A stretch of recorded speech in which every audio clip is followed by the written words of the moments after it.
Good ഇന്ന് ഞങ്ങളൊരു special പേഴ്സണെ കാണാനായിട്ട് ഫ്രാങ്ക്ഫർട്ട് വരെ പോവുക. ചീക്കു ആണ് കൂടുതൽ എക്സൈറ്റഡ്.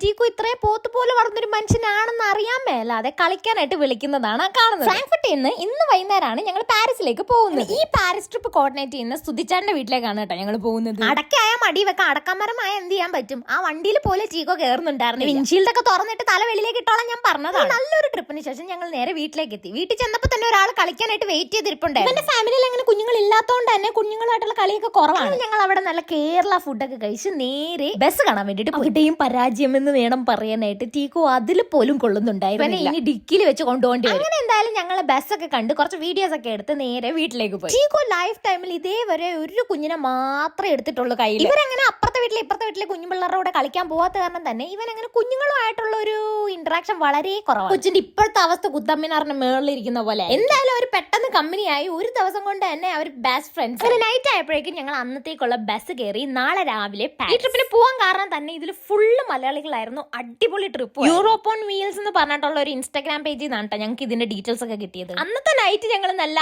പാട്ടൊക്കെ ഇട്ട് അടിച്ച് പൊളിച്ചാണ് പോയത്.